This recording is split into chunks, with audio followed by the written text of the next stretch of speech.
Hello, everybody, and welcome to Answer the Call. I think this is episode 10, so we've actually hit double digits. When we first started this, I had no idea if we would ever get here, to be honest. And it's changed so much and become a pretty cool thing. So, I just want to tell you that I appreciate all the support that you guys have given the show over the last 10 weeks, and I hope you guys continue, and I hope you guys keep enjoying the show. One of the biggest challenges every week is coming up with a solid topic. As you can see below, this week's topic is Star Citizen too realistic? Now, that is very broad, so I'm going to simplify it more for the proper discussion. Is Star Citizen too realistic in terms of, are they trying to do too much in terms of their realism? So I'm going to give it some examples of where I think they may be trying to do too much, at least in comparison to other games, right? The female model. We talked about this yesterday on my Twitch stream.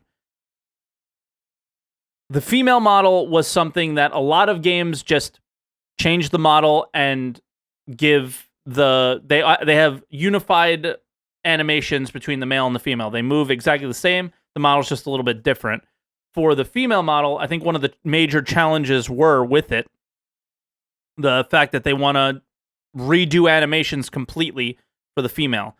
The flight model being fully simulated and all this physics and all this stuff, instead of just going, well, that's fun. Let's do it this way. Just art in general. It's very, very detailed, right? Little nuts and bolts and all these polygons on the screen that make a lot of things challenging, make it challenging for our computers to play it, and make it challenging for their servers to run it in specifically. Procedural planets was some realism that wasn't in the original scope of the game, and we have now. I think one of the major feature creeps that have come into Star Citizen. For a time, elevators were something that were massively realistic, and they broke all the time. Travel times is probably going to be a pretty popular topic this week. They're sort of realistic and sort of a hot topic right now because some people feel they're a little bit too long, some people feel they're not long enough, some people feel they're too short, some people feel they're just right. They're kind of all over the place. The economy sim and just the solar system simulation in general, very, very detailed, maybe overdone. In general, specifically for me, the solar system with the rotating and the orbiting, and to have the Lagrange points, and we can only have things here, and you can't have like a station just randomly over here and a station randomly over there because it wouldn't make sense. It's a lot. Okay, examples of no, I don't have too many, but the current elevators where we teleport, that's fine. The way it works, it is weird when you see somebody's little icon pop and move randomly to somewhere else, but while you're in the elevator, you don't really notice that. For me, ship spawning and despawning is something that is not realistic at all right now, and that's okay. It's not great. I think they're going to have to do some changes to it. They definitely don't like it, but the fact that ships pop in and out is not realistic, and I don't think people really want that. Now, for me, what's wrong with realism? Not a lot, but there are some things, right? It creates too much downtime in the game. You have to balance between realism and fun, and I think Star Citizen is leaning more towards the realism in some cases than the fun. It slows down the game's development massively. Remember, procedural planets, female models, all these things. So now I'm just going to pose the question to you. What is too much? What's not enough? What do you have to have in this game in terms of realism? And yeah, what's something you can't do without, I guess? And then I guess we can let the topic kind of grow from there. But, the question of, is Star Citizen too realistic? I think people want it to be as realistic as possible. I think we all do in some cases. But you have to balance realism with fun. And where is the line on some of these things? Where is the line on travel times? Where's the line on the solar system size and where things are located. Where's the line with the flight model? Stuff like that. It's okay to fake some things. Like I'll give one more example before we move on. Hover bikes. They were a mess for so long, and because most games that do hover bikes have wheels that are invisible, they don't actually hover, And Star Citizen refused to do that. So now they have to do all these physics calculations that could be bogging down the server or something like that, just because they wanted it to be more realistic. So for me, sometimes they just don't make it easy enough on themselves when they could, right? So, all right, we have some people in line. Caman's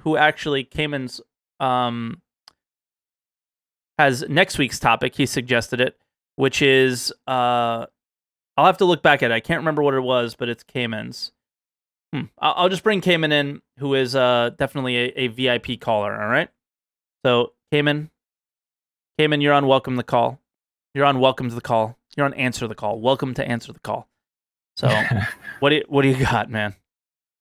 Good morning, Torp. Thank you so much for taking my call again. Of course. I feel very passionately about this topic, and there's so much that we could talk about. I could talk about this all day, but time is limited, so I'm gonna just touch on a few points, hopefully, and get.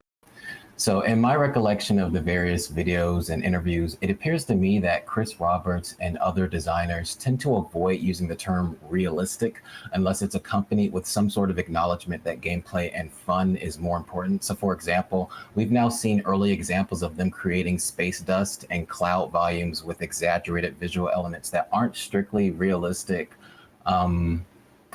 But, despite it not being strictly, because they'd be imperceptible, those clouds would be imperceptible when traveling through them in real life. Yeah. But they give players this exciting sort of whimsical navigation path that can have knock-on gameplay effects on their flight or their ship, like electromagnetic interference, for example. So I imagine that an upgraded Carrack, for instance, with EM-resistant shielding, could navigate unstable cloud fields or jump points quite effectively where other craft could not. This provides branching paths of gameplay opportunities based on your component selection and your ship type. It also intelligently makes use of the huge universe that they're building. It really plays to the unique strengths of the game, because the game was pitched as this very detailed universe. Of course. Even the original Kickstarter, I recall Chris Roberts staying up all night. He was the one programming the physicalized engines and how they moved and how they responded when you're moving your ship around. This is back in 2012 when he programmed the tech to that backstarting demo himself. Yeah. So this was part of the original soul, the bones, the guts of the game. So in fact, the future setting of the game itself poses a fundamental obstacle to literal realism because there's no real-world reference of a civilization capable of interstellar travel. Of course. So if anything, designing a future universe like Star Citizen would actually go somewhat in the reverse and instead involve some degree of actually fictionalizing real-world elements and drawing inspiration from other works of sci-fi. So I don't see realism as this single-issue silo that needs to be carefully portioned out one way or the other, one direction or the other. Instead, I see CIG's challenge, like with any AAA semi-realistic game, GTA, all these other games, as effectively nailing the experience they're going for. And that experience happens to include an unprecedented level of fidelity, but that's just a part of their overall challenge. So Chris Roberts has repeatedly emphasized wanting player experiences to be tactile, and he seems to prefer this term, tactile, over realistic. So for example, he wants that high-level interaction with objects and interfaces at the ship level, like in your cockpit, the MFDs and all that, all the way down to the coffee cup in your HAB while planetside. So he wants the pilot and the crew to have this sense of urgency from dynamic visual and audio feedback as their ships take on catastrophic damage. This would also give engineers their cues for where to effect repairs. He wants physical inventories on your person to emphasize reasonable carrying limits while rewarding good decision making. These things add to the game, in my opinion. I agree, but at what point? Okay, I'll give a perfect example here. I think is, and I think we'll go into this a little bit, is the travel times. They want it to feel long distance, and I think it was more of a hotter topic earlier on, but 12 minutes between, one planet and another, while that feels real, how much tactile gameplay can I do on my ship to keep myself occupied and gamified during that time? Not always am I going to be flying an Aurora or a combat ship between those two things. And I think they're trying to incentivize, group play, taking larger ships, like put your ship in another ship and travel it somewhere else. I think they're trying to incentivize that. And I get it, but they're in a good place now where they can say, okay, this is too much or this is not enough. And, with all that stuff, when do you say, okay, this is too much?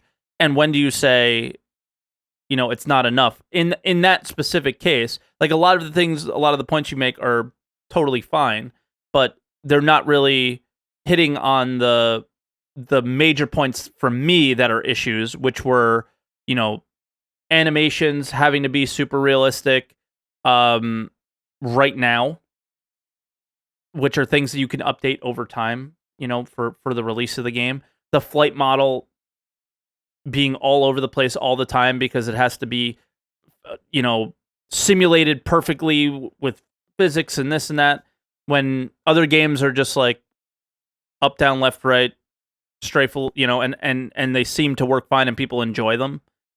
And then the travel times. So what do you think about that stuff? I think that the travel time is a big concern, but I think that there's going to be a certain degree of that being a penalty based on starter ships. I think that the lower tier ships you may have to accept a certain level of inconvenience, or you may be gated from having to access or being able to even travel a certain level of distance before it becomes too tedious. So if you have a starting ship, I can envision you being gated simply because of the size of the quantum drive.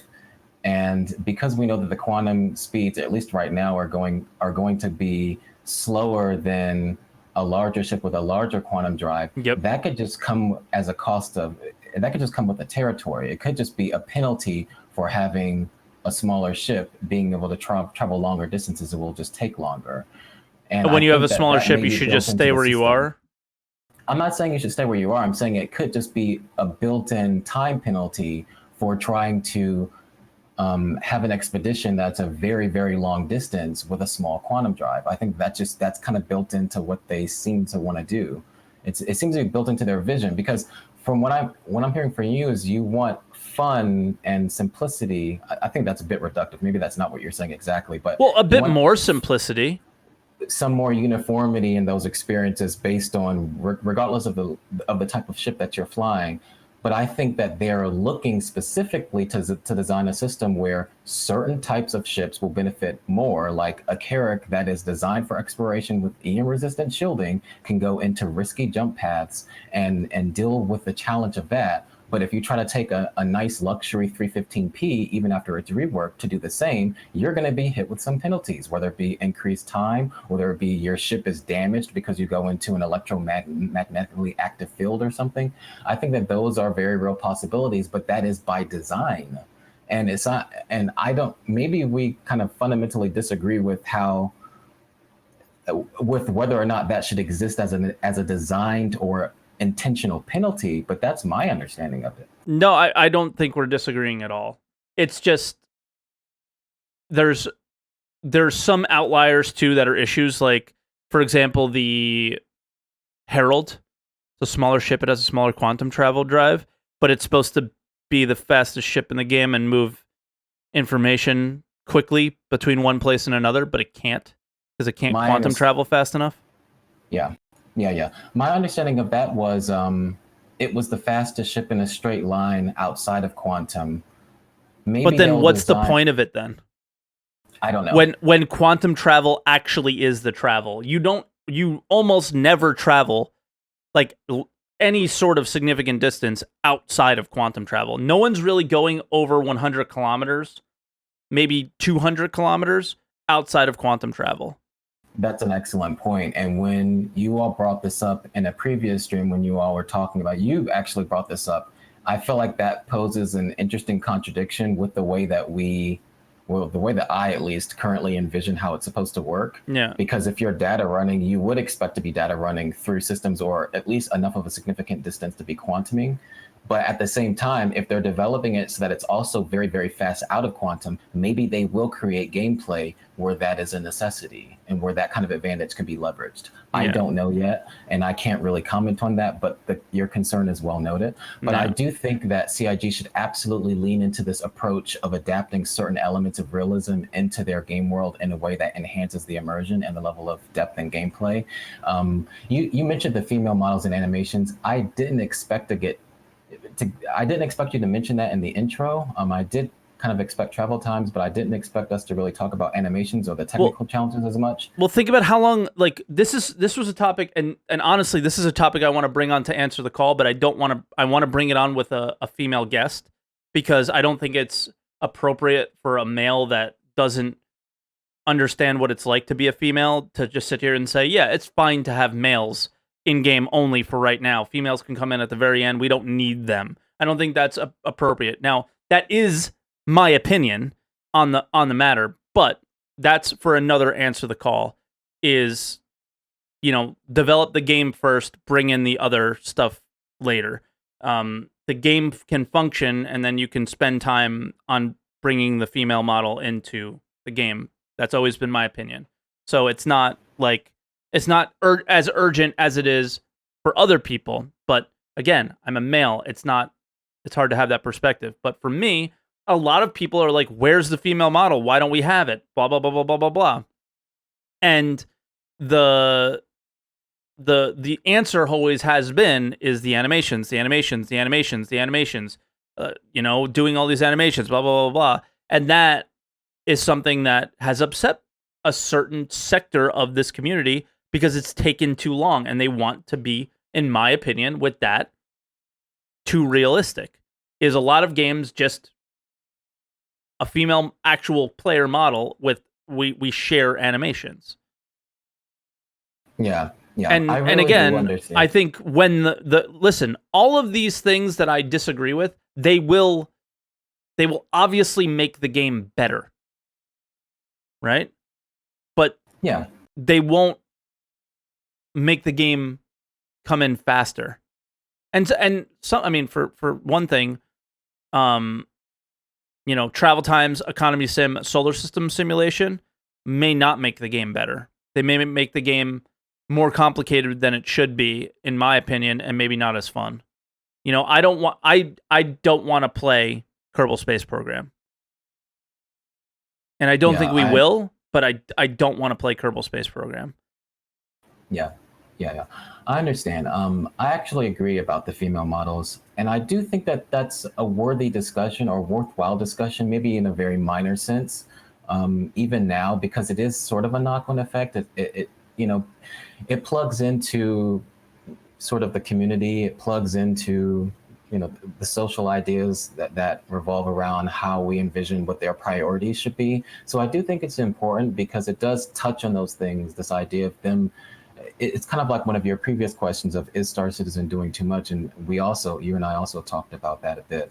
But I think that the animation challenge and kind of where they are, just from a technical point of view, is at a point where regardless, it cannot be minimized. I think that they are plugged into their current animation techniques. And I think that it would be very unwise of them, after all of the conflagration that the community has experienced in the certain segment of the community that really, really wants and are looking forward to female models, as am I think after putting them up through all that, even now, at this point forward, even still, it would be the most logical thing to continue on and to ensure that those models and that the animations for the female models are in parity with all the stuff they are doing, have done, and plan to do with their male counterparts. So I don't think it's logical or reasonable for them to backpedal and say, let's start simplifying things out of nowhere or simplifying entire systems after we've already given these lengthy explanations as to why you can't have things, and after we've already established that we're doing things at a certain level of fidelity. Yeah. I don't think that's wise. So and again, that's not what I'm claiming either. They can't go back. They're where they are now. You can't go back. But if they do hit challenges where they can't do things. For example, maybe the flight model. Elevators have been an example of that, where we now teleport. They've gone back. Elevators aren't realistic anymore. I think we have some in Levski and in Grimhex, but overall, we're not getting those realistic elevators like we used to in Levski, Lorville. We teleport in those. So, when things are too complicated, they do the right thing and simplify stuff for themselves. It may not be simplified gameplay for the player, but it's simplified to actually make the game work. Right? Yeah, I think that we agree in that regard because, as I said previously, it's not really a challenge to them to approach realism like a tube filled with a liquid and they just sort of gauge it up and down. I don't really see it that way. I see it as them aiming for an experience and taking certain cues from, yes, certain aspects in real life or certain real life elements, physicalized elements and things of that nature, but designing and tailoring that experience that they're going for. And if that requires that they technically do something that is not realistic or create a tech solution that's not necessarily realistic, then so be it. So for certain design approaches they've made to this end, they've been very successful in my opinion, but others are still clear works in progress. So for instance, take head stabilization tech developed by Eva Herzog, who's their lead animation engineer in Frankfurt, I believe. That tech basically adapts the head stabilization found in real life birds as a solver into the human game rig. This was a very clever solution to their first person perspective animation problems, and now it serves as an excellent foundation to the first person experience. But we don't have bird heads in real life. And people complained about the audio issues where they would create an audio system, or it looks like they're creating this audio system where they're adjusting the volume based on what happens in the background so that you could hear what the primary actors are saying. And people say, well, my ears don't do that in real life, so this isn't realism. Again, it's gamified. My opinion, it's a foolish argument though, because it's not attempting to simulate what the human ear is doing. It's attempting to nail an experience. Exactly. So again, like we absolutely do agree on that, I think. And on the flip side, you have this current turret design, which still isn't one-to-one, as I understand, presumably as they want to convey moving turret machinery and probably for other perceived balance reasons that they think are necessary. But some people have noted that World War II military tech, for instance, effectively allowed one-to-one turret tracking. And there are certainly divided opinions on design choices with regard to ships, like the cargo decision in the Valkyrie compared to similarly purposed craft in real life. So they do have their work cut out for them in achieving the right balance. But again, the bottom line is using real world solutions for in-game design problems can be very useful if done selectively and logically. Yes. And this is the development path that they appear to be taking, at least in my mind. And I think they should continue on that path. All right, I'll make one more. We only have one other caller, so if you guys do want to join in and take part in the conversation, feel free to just !Discord and pop in and join. And if anyone's on YouTube, 9 a.m. Eastern time every Sunday, you guys can come to twitch.tv/Truck17 and take part in the show yourself as well. But somebody in chat said your brain actually does do that with the ear thing. It's called selective auditory attention, but your brain doesn't do what they showed us on that video where you're now focus mode and you can hear them perfectly and everything's drowned out. It's not really like that. So that's what he means, and that's what I'm agreeing with him about. That is not realism. That is their take on selective auditory attention. And it's them referencing that aspect of human audio experience into a technical solution that works best for the game that they are building. It's not them saying, here's our version of real life, here's a real life simulation, here's us trying to do real life or nail real life for the sake of doing it. This is them trying to nail an experience and go and to knock on Chris Roberts' intention to make the game experience tactile. He wants a tactile experience, and he uses that more than realistic, because if you have a tactile experience, there's always a sense of tension, there's always a sense of gratification with where you do minor things, the mundane tasks that we talked about last week. There's always this sense of this payoff, this reward, this level of fidelity that can be fun to play with. And you made an excellent point last week, and I didn't get to expand upon it, but I still remember it when you were talking about inventory management. We were talking about day-to-day mundane activities, and you were saying the very basics of the game, like inventory management, and how you just deal with the mundane actions day to day, need to be nailed down, and that needs to be good. So if anything, that should be something that they pay a tremendous amount of attention to, not necessarily making it quote unquote realistic. No, but because it certainly can't be. adding- It's a video game. Exactly. But certainly adding a degree of fidelity that makes it fun to play and tinker with. Like having good inventory systems makes a game enjoyable. It makes, interacting with all the components enjoyable. It makes just doing the day-to-day UI interaction stuff fun to do.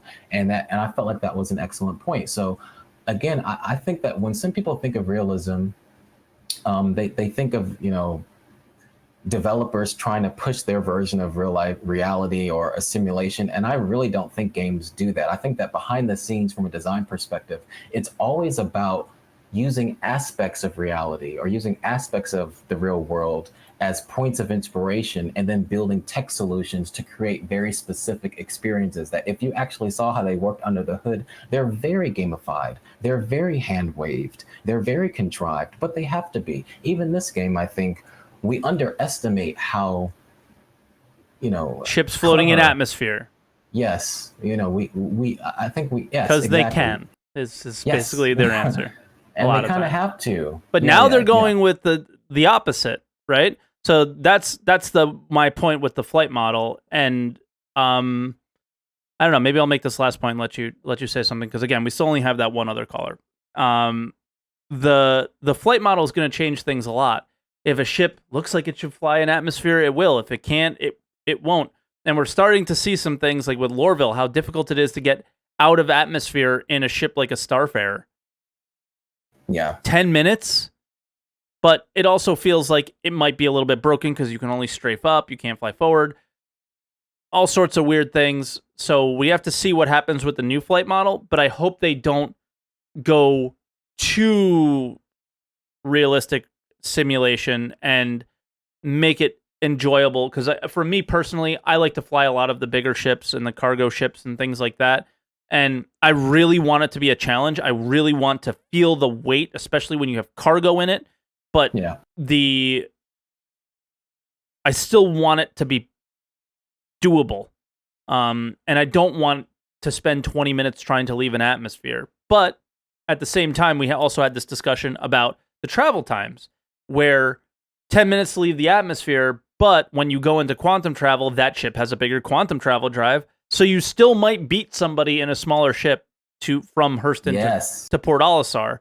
So it's give and take, but how much give and take? And that's really what I'm trying to get out of this episode here, is how much is too much? How much is too little? What's the give and take here? And I don't know. I don't think we have an answer necessarily, but I think it's something that we can, make a few little opinions here and try and come up with some ideas. I think you made a fantastic point for me that, I always felt that Star Citizen was trying to be too realistic, and I never looked at it with the way you said about it being tactile. And it kind of changes my opinion on it, where I was always like, come on, guys, why don't you just do it the easy way, make the game fun, get people in the game and playing it, and then you can go as real as possible after. But them having the groundwork and everything should make things easier in the long run, but it's really hard now. It's really hard to be a Star Citizen backer now. And it's always difficult to not be selfish and just let them do their thing, right? Because it's hard to be a backer now. It's hard to have fun now because it's not what they want it to be. It's not what we want it to be yet, And I think that the alpha undersells what they're trying to do. Obviously, definitely, because it's still a work in progress. And to be honest with you, when you were talking about the big ships having a very difficult time leaving atmosphere, I actually find that really exciting. Me too, but only to a point. Yes, not only to a point, but not as a consistently difficult experience. But I think that the extremes, the margins of what is possible under a quasi, game realistic sense of what can be expected in these ships is exciting. Like, can I So give an imagine, example of what I would think? I'm sorry for interrupting, but for me, it's like, all right, I have a caterpillar, or I have a starfarer, or I have a reclaimer. Those are the three biggest ones that we have, right? Filled with cargo, whatever. The initial takeoff should be extremely challenging. But once I'm getting up in the air, now we're talking about holding a button and pointing in one direction and doing nothing else for 5 or 10 minutes at a time. not necessarily. You're not thinking big enough to work. I'm going to disagree with you here Okay, because go for planets it. change. Planets will change. Atmospheric conditions will change. The locale you're in will change. It can be a quest in and of itself, getting that ship's big, thick behind out of that planet. If it's high gravity, if it's a moon that's particularly high gravity because it has it kind of similar to neutron stars, what it's made up of is really extremely dense, so it's very, very difficult to get out of that particular locale. They're going to have different environmental challenges in the future because there'll be different, planets, different landing locations. And so I'm envisioning that in some scenarios, it's going to be exceedingly difficult to get a cargo laden large craft out of atmosphere. Even that's going to be risky to you and possibly damaging to your ship. And this is something you talked about before when you said how risk doesn't need to constitute combat. It can also constitute damage to your ship. Yes. So even the takeoff process can be exciting, heart thumping. It depends on the environment. It's not all the time, but again, it's about the margins. But that's what the point I'm trying to make is that once you reach a certain altitude, it is literally hold space or hold whatever your button is, to your boost button. It's not a challenge. It's not it's not as fairy tale as you're making it sound, because let's say that you're involved in a system and it's you're in a star system. Now, the example that I'm trying to give is, and I was going to say this earlier, but again, people comment all the time. I'm trying not to interrupt. And a lot of the planets that we're going to be on have been terraformed by humans. Therefore, most likely the gravity is somewhere near Earth's gravity, right? Hurston, Earth's gravity. And So and somewhat the similar atmosphere, right? Atmospheric density, all that stuff. So I feel like a lot of the places that we're going to travel to and from are not going to have those unique experiences that you're saying. Those experiences should be that challenge, should be that amazing thing. I know terraforming a planet will not make the planet have the same gravity, but then why does Hurston have Earth's gravity? Why, So this is that realism versus gameplay thing. I think a lot of the places are going to have somewhat similar gravities to Earth. And maybe that's why they were chosen. How about that, guys? Mm-hmm. Maybe that's why they were chosen. And we're good candidates for terraforming. Maybe we can go with that, okay?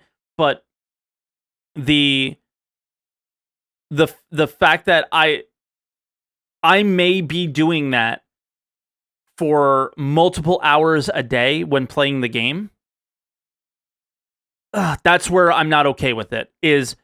Like if I'm doing now this is what we have right now in Star Citizen, and there isn't too much as far as trade runs go. But if I'm starting to do trade runs from Port Olisar to Hurston because that's the most profitable thing, do you know how boring that's going to get? Like, do you know how quickly that's going to get boring? But do you know how exciting it is leaving right away and coming in to the port? Because it is a bit of a challenge. You're holding this heavy ship. Oh my God, I have to go into this tiny little window and try and land my ship. That's so exciting. That's so exhilarating every single time. But the 10 minutes after that is what's going to kill the experience, is what I'm trying to say. Yeah. So we're agreeing, but we're like not like at the same time.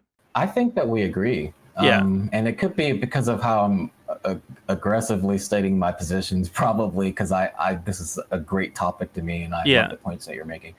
But I agree with you absolutely, and I think that we absolutely agree. I'm just saying because like player skill has to be a thing with that, right? Yes. I'm saying that I'm very excited at the prospect of there being extremes on the outlier of the consistent experience. I'm Hell not yeah. saying that the consistent experience Yeah. is going to be, nor should be, nor can realistically be the kind of variables that I'm throwing out. I'm throwing out the extremes just to throw them out there because I find those exciting as well. Of But I course. agree But do with you you think the absolutely. consistent experience is what we have now? I don't know what you mean by that question. Do you think the consistent experience of leaving a planet from the surface be what we have now, where you, I mean, this is where some things can change a bit, and maybe, like you said, I'm not looking at it big enough, and we now have an extra caller, so we'll probably try and end this as quickly as possible. Is maybe this is what they're going for? Okay. Do you guys remember CitizenCon 2017 demo where we were looking down at ArcCorp from a rest stop? It was right in orbit, like seemingly at the very entrance to atmosphere, or at least ArcCorp's gravity, right? And you looked right down on it. It was so close. It took up almost the entire screen.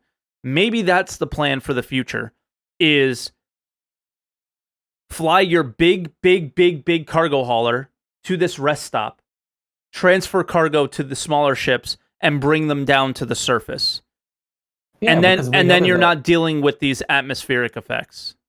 Yeah, right. Because we know that the larger ships, most of them at least, well, the larger cargo ships in particular, and I'm thinking about the whole E series, the larger of the whole series, starting from the whole C, I believe, up to the whole E, as well as ships like the Orion, which it's not a cargo ship specifically, but it does have some similarities structurally in terms of the hull because of it carrying its own sort of refined materials and stuff like that.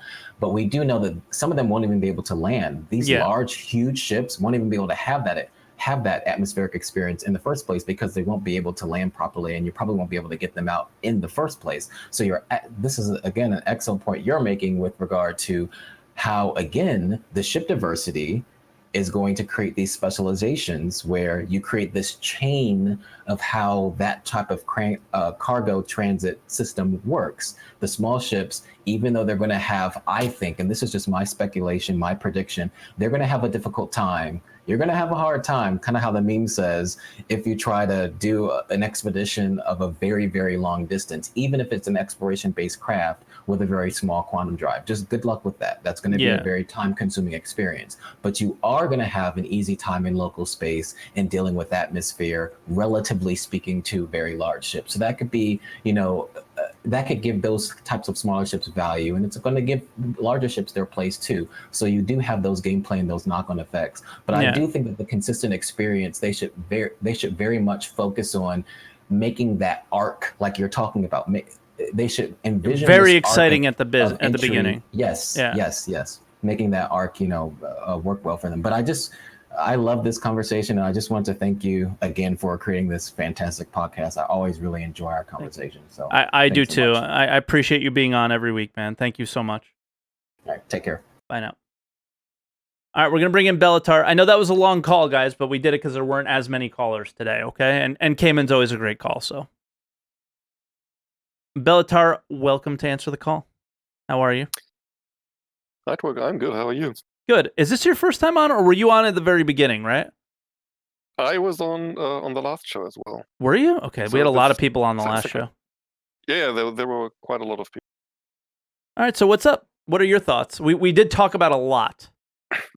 Yeah, that's true, and I think I can just connect to that a last point that you were discussing.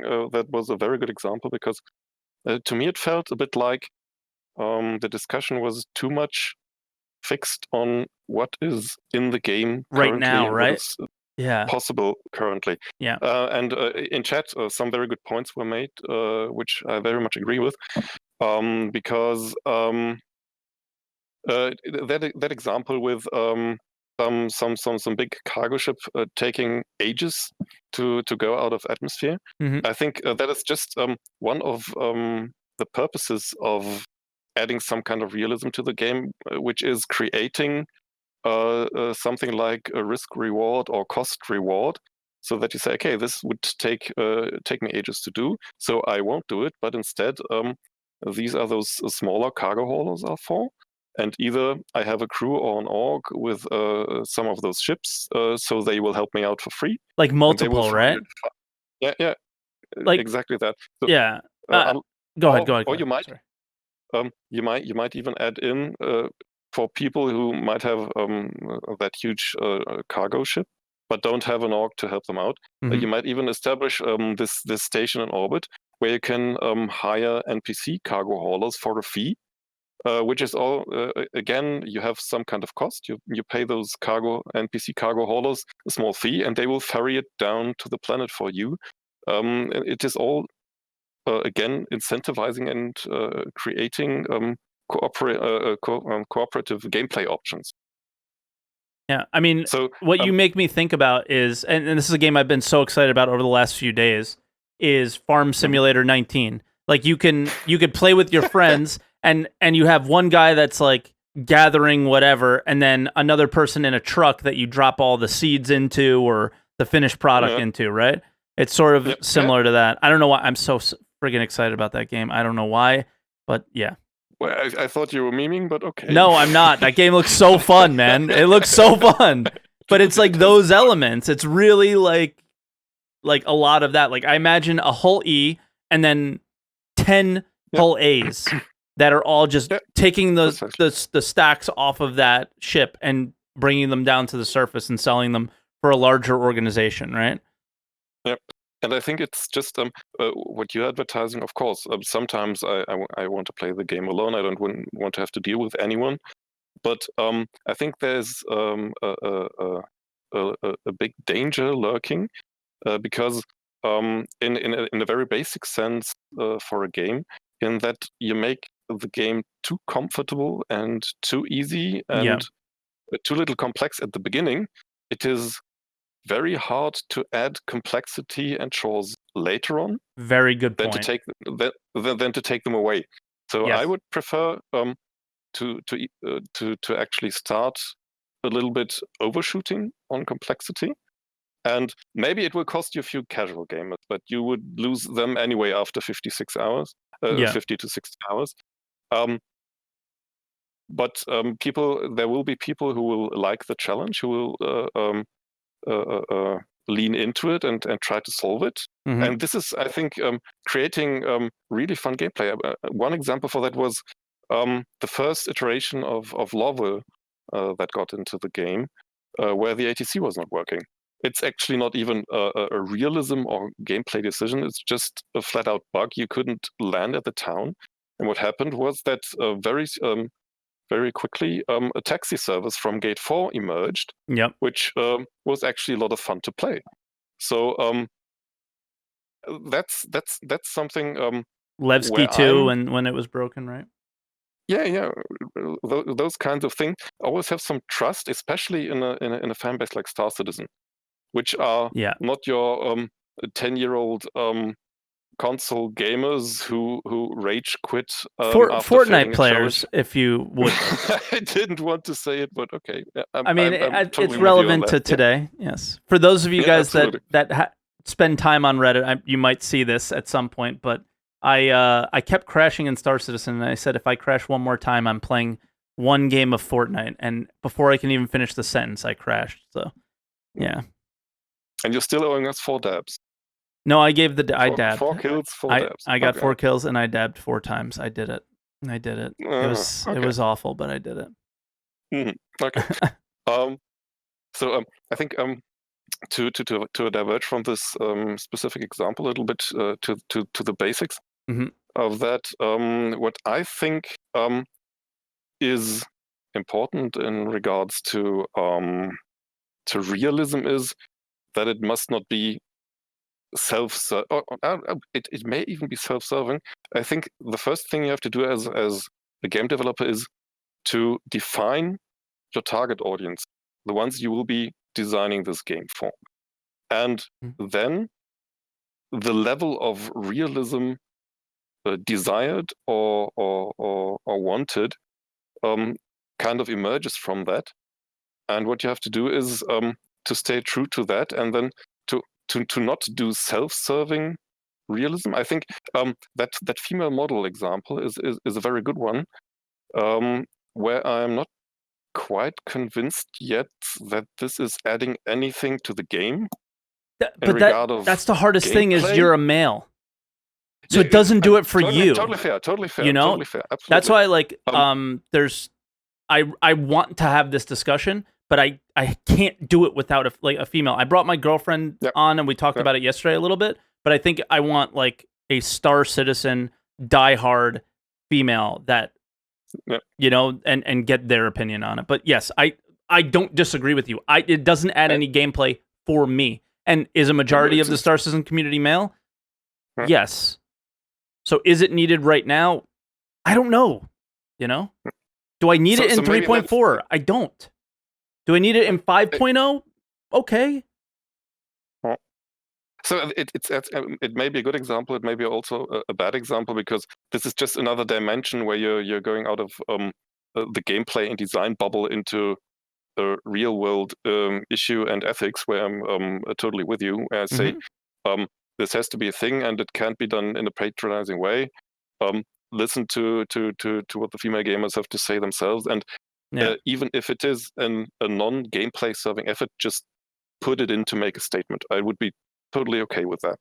Yeah, and 1 second, just to interrupt you and get out of this bubble for a second. Aliciana's in chat, and she's the one that I would love to have on this show and have that discussion with her and do this with her. We don't do guests on the show really as much anymore, but I think that would be a perfect situation. So I'm going to put her on the spot a little bit, and just let me know if you would be interested, Aliciana, and maybe we'll do this in the future.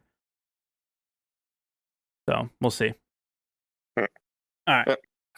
Okay. So I think the core issue is that realism needs to be serving some kind of purpose, whether it is just basically satisfying the expectations of your core audience, or to create a challenge in game that you need to overcome to raise the skill ceiling, where we're talking about flight model, for instance, because if you're just moving in space like you're moving on rails, then it is again maybe exciting for a Fortnite audience, but not for a space flight simulator audience, because it's just not challenging at all, and you cannot add moves, because flight model especially starts to get interesting when you have inertia and you can use decoupled mode in a skillful way.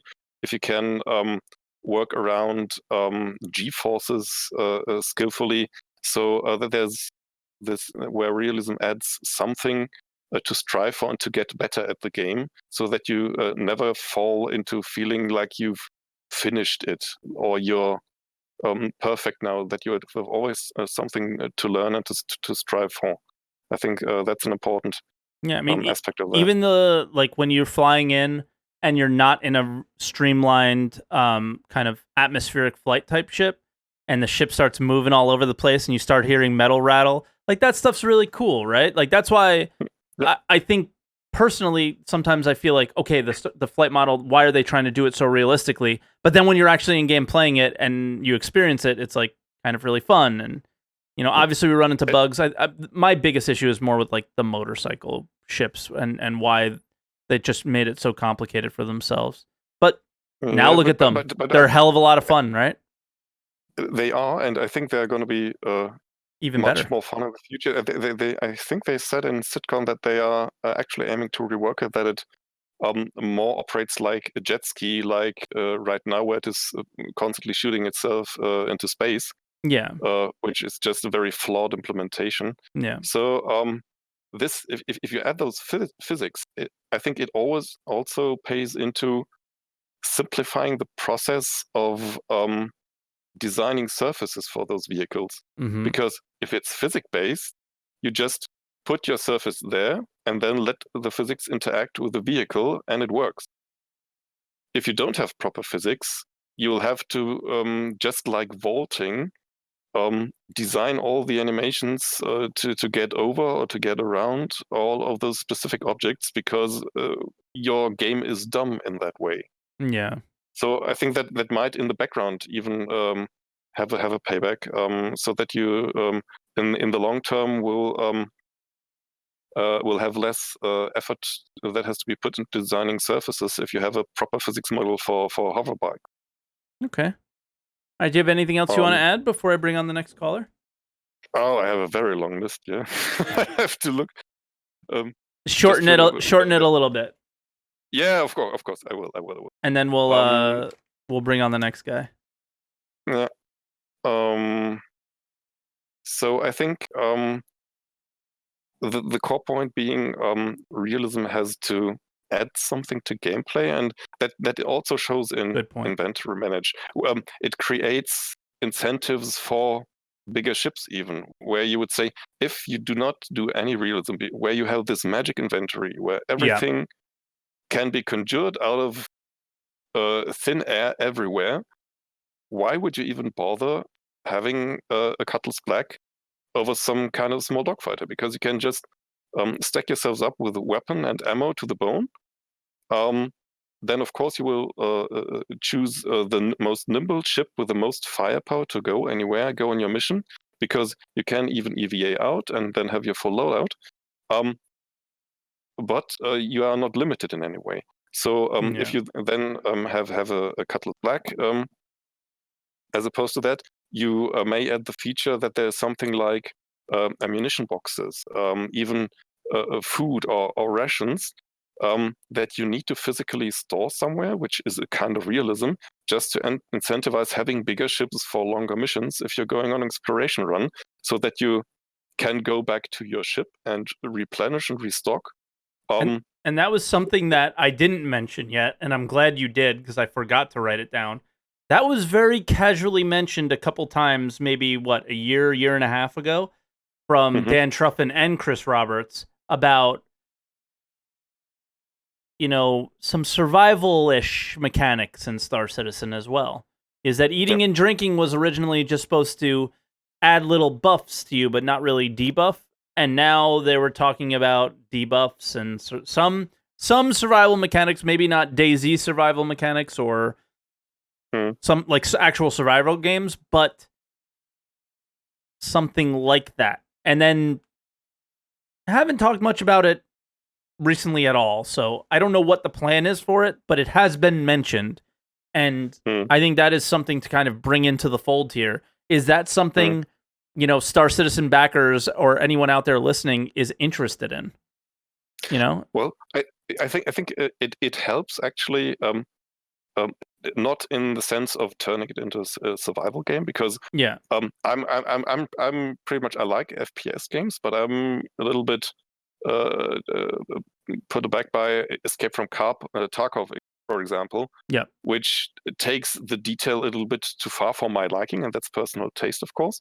But on the other hand, I think what I just mentioned, to just putting in the need to eat and drink in realistic time frames.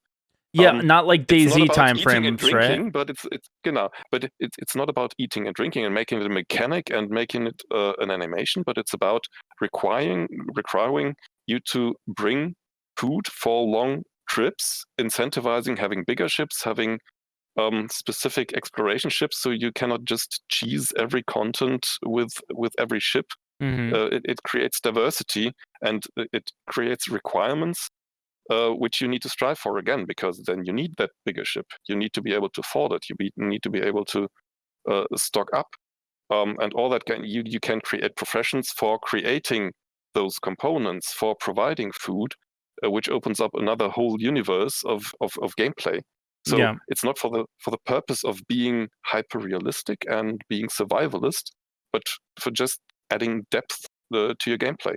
Even stuff like, I think they recently said about the Arrow that it won't have a weapons compartment to stow away. So it looks like right now, of course, you can in any loadout enter an Arrow, but in the PU, it seems like you won't be able to take any weapons at all, because it is supposed to be carrier based. Well, so maybe like a pistol, right? Like in previous Chris Roberts games, like they had pistols and stuff. But you won't be able to just hop into it carrying your, I don't know, mass driver gun or whatever.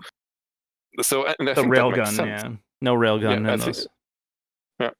And Okay. so that's, I think, something to just keep in mind. Mm-hmm. Not realism for realism's sake, but to open up more gameplay opportunities and more gameplay systems that add depth to the game and longevity of the game. Yeah. Yeah. Okay. Okay. Well, Belatar, as always.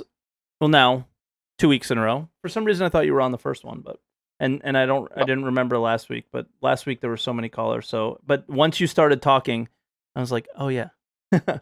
So you had a really good call last week as well. So thank you so much, and hopefully we'll see you on a future Answer the Call. Appreciate it. Oh, most certainly. Thank you for the great show. Bye. Anytime. All right, Zwajo. Zwajo is next. Zwajo, you're on Answer the Call. Did I say your name right? Zwajo, yes. Zwajo, nice. Okay, well, what do you got? We had 2 very long calls, so we discussed a lot of things. Well, I was gonna point out on the topic with the realism versus kind of the arcade aspect of it. I agree with what you guys had said about the fact that you need to really pin down what are you trying to do. Are Yeah. you making another Wing Commander where it's like X-wing and you're going to fly around in a jet in space, or are you doing Microsoft Flight Simulator where it's take off and spend 6 hours staring at nothing while you're waiting to get to the next point? Yeah. I think most people want something in between, right? Yeah, I mean, but where is it? That's like the big problem. Yeah, you have to be able to identify what are you going to do before you can really begin to lay down those core principles. And I think that's one of the things the Star Citizen hasn't really done yet. They're just so hot and heavy on making the tech that they haven't really nailed down what is the game going to be. Well, I think I feel like they know what the game is going to be. I feel like Chris and let's say Tony and Aaron and like some of the major designers like Luke and Dan Truffin that we are aware of, I think they know what they want the game to be, but they can't make the game that they want it to be without that tech, right? Like even simple things like some UI tech that Luke was talking about the other day. He's like, I can't wait to make the missions better for you, because he just can't right now, right? So I get what you're saying, but it's hard for them to make the game they want without all that tech. So yes, it's frustrating that they're so hot and heavy on background tech and not working on gameplay, but that background tech helps them work on the gameplay. Unfortunately, well, you know. 100% agreement, and I don't mean to sound like they shouldn't be working on the tech. Okay. What I mean by that is when you have, like we were already discussing, you've got a 30-45 minute quantum travel, but you've nothing to do in it, and then you still want to have this fighters flying around like X-wings. You know, there's the argument of, okay, well, we want realism here, but we don't want realism there. Yeah. And you're not really nailing down like the overarching concept yet. And that to me is just kind of what I mean. They haven't really been able to pin down. It's like they hot swap like the last caller was just talking about, where he went from, we don't want it to be a survival game. Now, well, we've got to kind of maybe add some survival mechanics in. I think they need to find. You're saying they go shiny too much. Exactly. There's too much in the industry. There's too much scope creep. There's constantly this feeling of, well, let's just try and get a little bit more in. Well, that's great, but get what you've got done first. Yeah. And I think that to me is the big thing with the whole realism thing. We don't know what we're looking at because they keep changing everything up and going, well, but this would be cool too. And so we're left sitting here going, that's great, guys, but right now I can't even get out of Hurston in my Caterpillar. Could we maybe do something about that? Or is that intended? I don't know what's going on. I don't think it's intended. I think that's like, let's wait for the new flight model and see what happens. None of those ships are set up for the new flight model, but maybe Hurston is, right?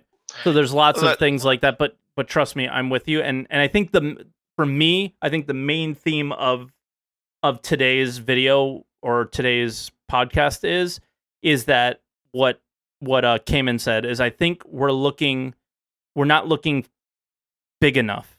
We're looking at it too small. We're looking at what we have now and not what we do know they have planned, right? A new flight model, UIs that actually function. Like I can name a million things, right? So we do kind of know where they're going in a lot of cases. But I do also get your point where if you don't put it in the game and see how it functions, you don't know actually what's happening, right? And am I understanding like that's kind of the point that you're trying to make? Like there's so many reworks that happen so often because they put something in and they go, well, that sucks, gotta rework it. Well, that ship doesn't work for what we want to do, gotta rework it. And a lot of the problems is because, like what you said, is they go, ooh, Shiny put this thing in, and well, now that this doesn't work with that thing, so now we have to rework this, and it just keeps this cycle going, and it only hurts us as backers. And what it leaves the community doing then is having to play guessing games. Are we actually going to be playing Microsoft Flight Simulator? Are we playing X-Wing versus TIE Fighter? What the hell is are insurance? We doing something in between? Right? Like, yeah, what like is a million insurance? things. I mean, so now we're guessing what's going on instead of having any clear ideas. And I think that really hurts a lot of the backers because, like a perfect example, over the sale, I really wanted to jump on some of the whole series and stuff. But with the way the new flight models are talking and with, everything else that's going on, I like Euro Truck Simulator. I like American Truck Simulator, but I'm not about to sit here and spend, 5 hours staring at a blue hyperspace tunnel and nothing else going on in my game. That is not an enjoyable cargo hauling or trading experience. So I'm sitting here guessing what may or may not happen, and I can't really back the game like I might want to because I don't want to spend $400 on something that's going to end up just sitting collecting dust. And that's fair. And I think you're a really good example of what new players that come into the game and see what it looks like think. And I think you're what a majority of the community thinks. If I've mentioned this so many times on like the Redacted podcast and possibly here, is when we look at like how many people are watching those videos on their YouTube channel, there's like 30,000, right? When people vote on things on the Star Citizen website, there's like 30,000. There's a very small portion of this community that actually cares about what's going on right now and is engaged in Star Citizen right now. And the reason other people aren't engaged and into it right now is for a lot of what you said. I don't know what the hell is happening. I don't know what to expect. So they're not ready to buy in yet. Now, they may buy, like you did, maybe you bought like an Aurora package or a couple small ships, but they're not, I'm not in, and you don't want to go and spend $400, and you shouldn't, right? Again, eventually all these things should be not easily purchasable in game, but earnable in the game through currency. So you don't have to feel that way. But then that's why we're not seeing people buy in as much. Like you see them, they're interested, man. Because when the free flight came around, how many people were playing the game, checking it out, watching streams? They were interested, very interested. But how many of them actually bought in? I don't know, And I think part of it is that reason. And you hit on a big point right there. There's that aspect of, well, everything should be buyable in game.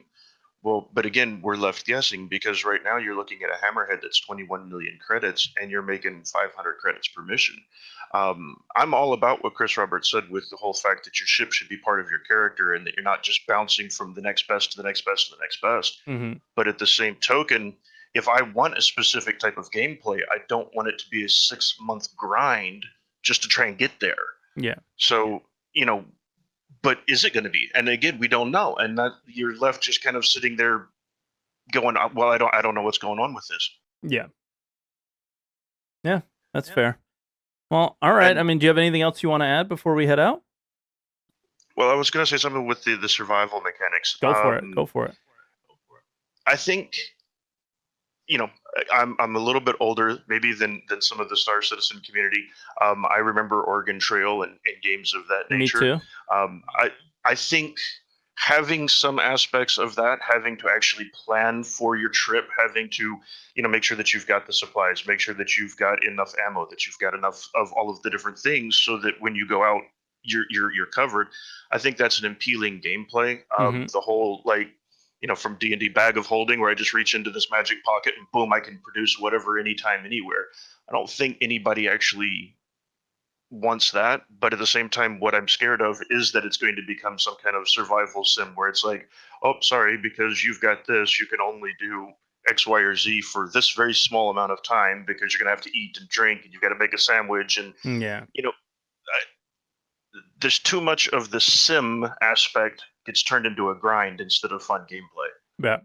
That's what I'm worried about. The travel times, these little things that add up and are taking away from those exciting experiences that we were talking about earlier as well. So, yeah.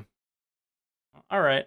I'm going to let you go, and we're going to call it a podcast for today. 3 really, really good calls. Zwajo, thank you so much. I think, was this your first time on the show? It was. Thank you very much. I appreciate you coming on. It was really good. I hope we have you on again soon. All right. Thank you. No problem. Thank you. All right. So, very interesting. And again, if you've made it this far in the video, I appreciate it. And I think that's the kind of takeaway, is maybe we're not thinking big enough. And we're really, at least in my point of view, is that maybe I'm really stuck on what we have now. And what we have now isn't what we're going to have a year from now, isn't what we're going to have 2 years from now, isn't what we're going to have 3 years from now. It's the realism, and Caman made the best points, is meant to be tactile, to feel, to bring you into the game and make you feel like you're in it. And it's not supposed to take away from the experience, it's supposed to add to it. And maybe in some cases it's taking away from it, but for that travel times, as soon as they came out, the first thing they did was post a thread, and I think a questionnaire about the travel times, and do we like them, do we not like them, what do we think, trying to gauge the community and what they think, and see what's enjoyable and what's not. I think they'll still do what they think is best, but the fact that they asked means a lot as well, right? So I think we're going to answer the call right here and say thank you so much for watching, guys. For those of you guys watching on YouTube, you can join Answer the Call every Sunday at 9 a.m. Eastern Time, and come hang out. Watch it on twitch.tv/Torque17, or join the Discord, which will be linked below, where you can also suggest topics for next week. We have 2 possibilities for topics. It's either going to be discussing about the female model with hopefully a female guest, or the other one was... Sorry, I have to scroll up and find it. It was from Caman. Is Star Citizen's development too open? So I'm on the fence. They're going to flip-flop. It might be, the female model one might be a little bit further down the road. Or we have, is Star Citizen development too open? Is it detrimental or not? So I think that one's really polarizing, and that one's going to be a really, really good discussion. So I'm really looking forward to both of those. And yeah, again, if you're watching on YouTube, if you like this video, please like it. If you have any sort of opinion, please leave a comment below on this topic, and make sure you hit that subscribe button for more videos like this in the future. If you're watching on Twitch and you haven't seen all of it, you can catch it on YouTube by typing !YouTube in chat at any time. And yeah, guys, I'll see you next week. Have a wonderful weekend, and catch you next time. Bye, everybody.